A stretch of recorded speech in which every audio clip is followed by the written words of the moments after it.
on the attack. Baby, I'm bad. I just wanna get caught up in this life. I'm crazy, I'm mad. Doing no cap. Only God wants you better go live it up. Cash in the bag, stadium packed. Baby, I'm bad. Yeah. Baby, I'm bad. I just wanna stay bad, stay mad. Chip on my shoulder cause they treat me like an outcast. I ain't gonna take that, stay back. I'll be swinging hard till the hits come in all caps. I ain't gonna lay back, pray that someone's gonna help me. Ain't nobody like that. So maganda rito mga kapren is ito yung budget meal na maporma. Okay? Yung gulong niya is 11x23C. Ito yung bago nila na K-Sport, which is disc brake po ito. So ito mga kapren, pinagkaiba nito sa mga ibang ano nila, alloy lang to pero ang ganito. Ayun mga kapren, meron sila dito na budget meal na bike. Hey kid, don't ever let them get inside your head. They'll tell you what to do in life instead. What's up mga kapareno? This is your only one kapareno biker Mick. At ngayon po is nandito po tayo kay Clyde Lane. Ayan. So kay Clyde Lane meron po siya mga bago na bike. Yan. So kaya po tayo nandito ngayon. So kasama na rin po dito yung K-Sport na frame. Ayan. So ipapaliwanag po natin yan. So ipabike check po natin yan. So samahan nyo ako sa akin boys. Cyclista Vlog, tara. Ayan mga kapareno. Ito yung bago nila na K-Sport, which is disc brake po ito. Ayan. So ang size nito mga kapareno, aero ito ha. Ang size po nito is small, which is 47. Okay. Ayan. So aero to. Syempre pag aero, ang palatandaan natin dyan, mahaba ang top tube nyan. So yan po yun. Tapos ang maganda rito sa K-Sport na to is smooth welding na siya. Tapos yung ano niya, yung fork niya is carbon po ito. Carbon yan. Carbon Lodi. Okay. Yung drawbar niya po is ito, which is machine 11. Ayan. So ito po mga kapreno is 90mm. Ayan. Yung weight niya is 400mm. Ayan po yung ano niya, yung sizes. Isa-zoom natin. Okay, kung makikita nyo. Ayan. So ito, maganda rito mga kapreno is yung group set nito. Naka 105 na po yan mga kapreno. 105 po yung group set niya. Ayan mga kapreno. 105 yung STI niya. Tapos yung kanyang 105 na din po. Yan, 11 speed, 34 by 50 teeth. Okay, naka 2x po yan. Yung RD niya, FD. So 105 po lahat ito. So Shimano din yung cogs niya. Ayan. So ito mga kapre, yung cogs nito is 11 by ano to? 11 by 23. Ang liit. Okay. 11 by 23, tas 11 speed pa. Ang liit ng cogs nito mga kapre, no? Tapos machine 11 yung kanyang hub. Ayan, may rotor na din to. Hydraulic na pa to? Hydraulic na daw to mga preno. So ayan, machine 11 din yung ano niya. Yung kanyang seat post na malapad. At saka yung kanyang saddle. Okay. Ayan mga preno yung saddle niya. Okay. Solid na solid yan. K-Sport po. Disc brake. Carbon yung fork. Tapos ang maganda rito, full internal cabling na din siya. Ayan, alloy lang ito ha. Alloy lang. Ang pinakang carbon lang dito is ito lang. Ang kanyang rim naman is ultimate power. Ayan po.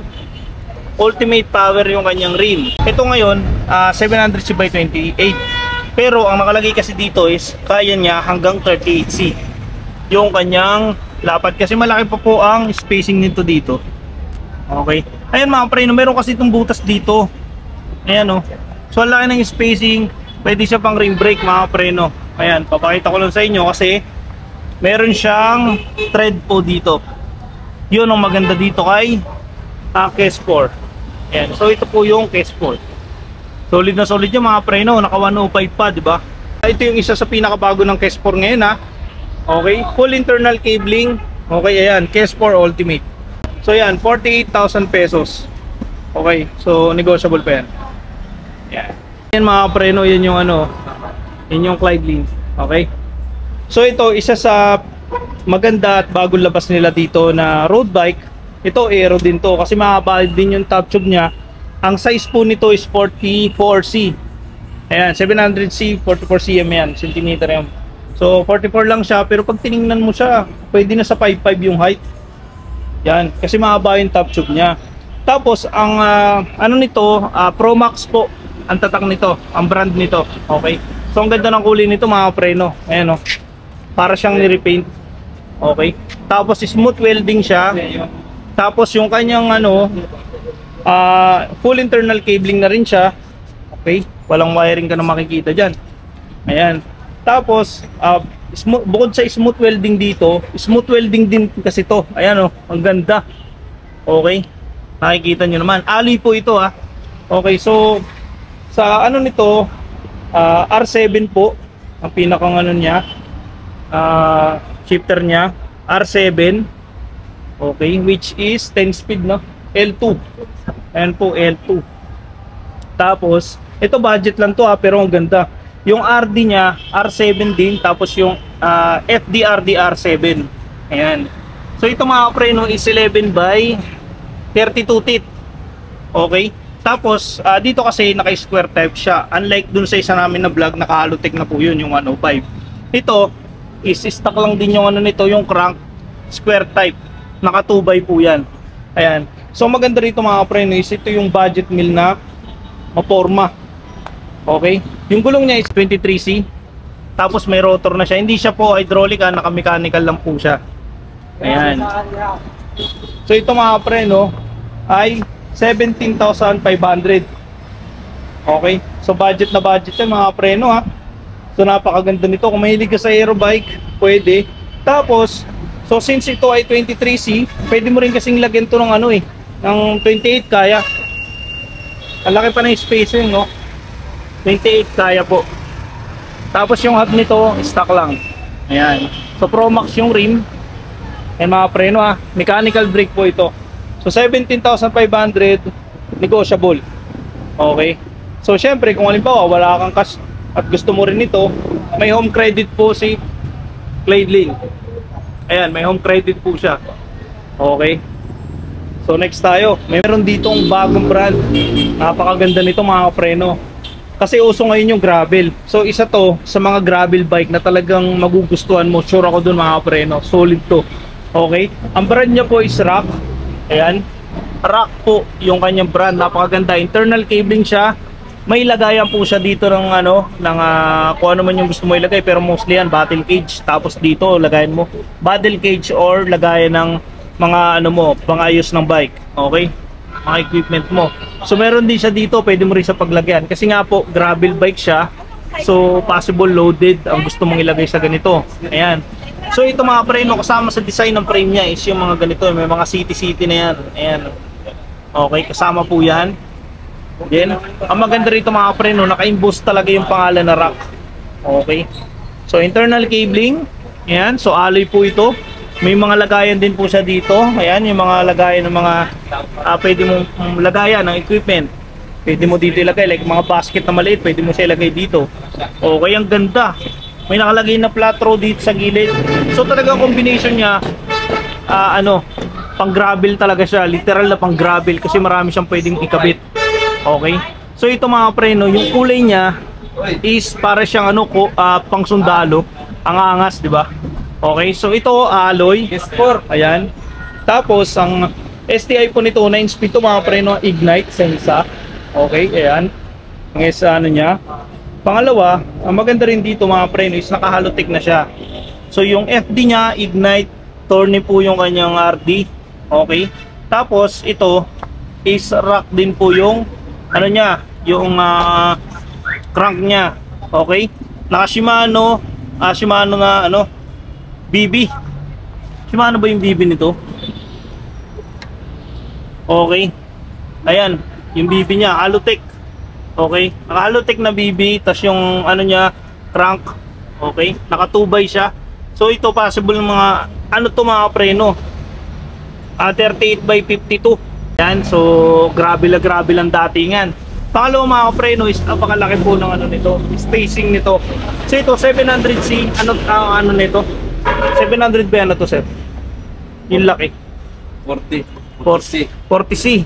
Ayan, so mga preno, dun sa 700 by 40C, ang laki na nga ng spacing mo dito. Pwede mo pa siyang lakihan. Ayan. So napakaganda nito mga preno. Tapos, yung pagdating mo dito, mechanical lang to, sir, no? Mechanical. Yung hub nito is Wangshin. Okay. Ayan, mechanical po siya. Napakaganda. So solid na solid to para sa akin, ha. kung mag-gravel ako, napakadaming pwedeng pagkabitan ng equipment. So yan po yan. Ayan, so pagdating dito sa ano, saddle, kita nyo naman oh, yung ilalim oh. May singawan, pang long ride talaga siya. Okay. Ayan. So may kasama na rin siyang pedal. Ayan. So ito mga preno, alloy lahat po ito. Magkano ito sir? 11.5? 11.5. Ayan, so 11.5 po ito mga preno. 11,500 which is negotiable siya. Ayan, so ito po yun. Napakaganda. Solid na solid to mga preno. Ang ganda nito. Ngayon mga preno, isa sa pinakabago nila ngayon na frame is yung ano, Mountain Peak Everest Pro. Ayan. So ito mga preno, pinagkaiba nito sa mga ibang ano nila. Alloy lang to pero ang ganito. Ang size po nito is 27.5. Ayan. So maganda dito mga preno is pwede siya through axle. Okay. Yan mga preno, ang ganda ng geometry nito. Napakagaan ito. Solid to. Ayan. So alloy siya brand new. Internal cabling po siya. Ayan. So ito mga preno is large ang size. Okay, alloy na po ito. Ayan, napakaganda. Smooth welding yung ilalim. Ayan oh. Smooth welding. Napakaangas. Ayan. So dito, pagdating dito, hindi siya internal cabling. Pero pwede na. Okay. So ito, pang budget po yan. Ayan.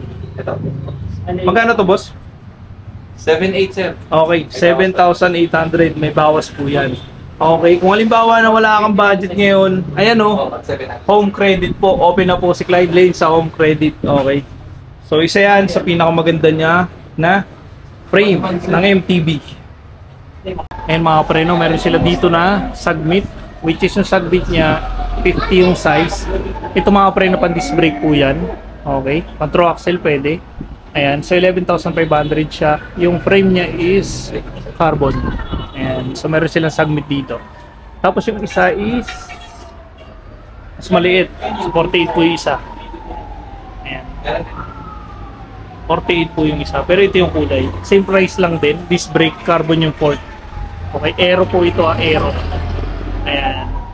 So yan yung kanilang ano, may mga kasama na pong dropout yan mga preno. Okay. Kung gusto mo naman, budget, Tragusa. Internal cabling siya, pang MTB. Ayan. Okay. So medium siya, 2.5 lang po yan mga preno, 2,500. Alloy na po yan, budget. Ang laki ng tinaas. Tragusa. Ayan ang mga preno. Ayan, so mga preno, isa sa mga bago ng Clyde Lane dito is yung make. Ito po ay fixed seat. Pero maganda rito mga preno is meron pong free wheel dito sa gilid. Okay. Dun sa sprocket ng fixed seat niya is nasa 17 teeth. Ito rin pareho. Ito yung free wheel niya. Dalawaan po siya. Ayan. So maganda rito mga preno is aero na to. Okay. So ano size nito boss? 52. Yan. Kung ikaw ay mga 5'6", 5'7", pwede na sa ito. 52 yung size po. Ayan. Tapos square type siya, hindi pa siya Alotech. Naka 1x po siya. Ayan. So ito po yung pinakang 170 yung arm. Okay. So Chong Juice N yung tatak, ang kanyang crank. Ayan mga preno. So smooth welding siya pagdating dito. Tapos malapad po yung kanyang seat post. Ayan. So ang maganda rito mga preno is meron siyang ano, preno sa harapan. Ayan. Ito po yun. Fixie. So ito yung pinakang logo ng Make. Okay. Kulay white, matte white. Ayan. Ito yung pinakamaganda rito mga preno. Ito yung hub nito is stock lang. CST yung kanyang tire. Okay, ayan yung ano niya, yung tatak. Basahin nyo na lang mga preno. Tapos ito is 700 by 25. Okay. So kung gusto mo nang gawing 28, kaya po. Ayan. So ito ang kanyang pinakang fork niya, napakakinis oh. Sobrang sulit nito. So yan. So para siyang ano eh, yung malapad na other brand. Okay. Pero siya ay Make. Ayan. Pero hindi ko na maalala kung anong brand yung dati. Okay. Yung madalas na ginagamit. Ayan. Pero ito ang pinakabagong labas ng Make. Ayan. So ito boss, ito ba alloy? Bakal. Bakal yung fork, alloy yung frame.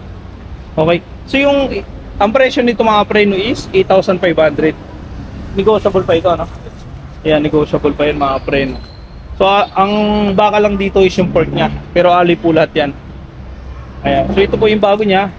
Make. Mga preno, meron sila dito na budget meal na bike. Okay, ito MTB. Ayan mga preno. So, ito mga preno is internal cabling siya. Coil type yung ano niya, yung pork niya. Okay, tapos Shimano yung kanyang hub.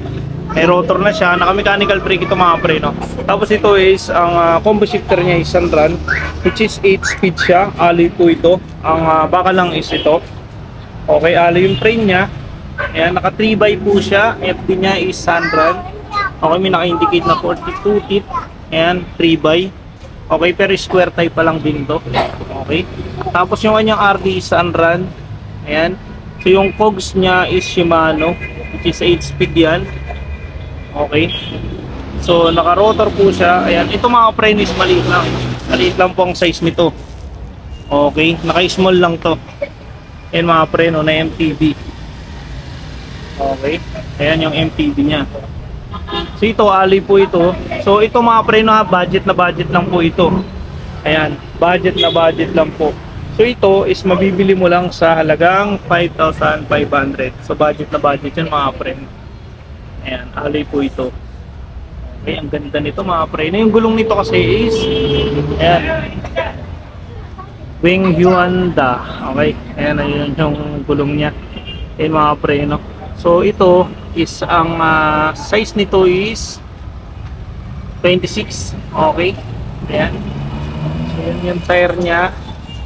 Okay, naka 5.6. Okay, ayan o, mga preno.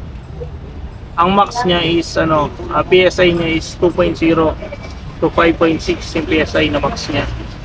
Ayan, so ito mga preno, napakaganda nito kasi ito ay talagang budget na budget lang. Kung gusto mo ng pang bike work, ito na yun. Ito na po yung pangharabas mo. Ayan. Ayan, so mga preno, tapos na yung aking pagbablog dito kay Clyde Lane. Ayan, so kung may nagustuhan po kayo ng mga bike or bike parts, ayan, so mga preno, puntahan nyo lang to. So maganda dito mga preno, may home credit sila. So makakabili kayo dito kung wala kayong budget pa. Ayan, so hulugan nyo po yun. So may mga budget na bike si Clyde Lane, napakadami po nilang bike parts dito. Ayan, so shoutout nga pala sa mga subscriber ko, sa mga viewers ko, at sa mga bashers ko din. Ayan, so meron na po. Okay, so nagba-bad word. Okay, ayan, shoutout po sa'yo. Ayan, so salamat po sa pagsuporta sa lahat ng mga nanonood. Ayan, so shoutout nga pala sa mga nagko-comment dyan pag nag-upload po ako. Salamat po sa inyo. Ayan. So see you in the next vlog mga preno. God bless.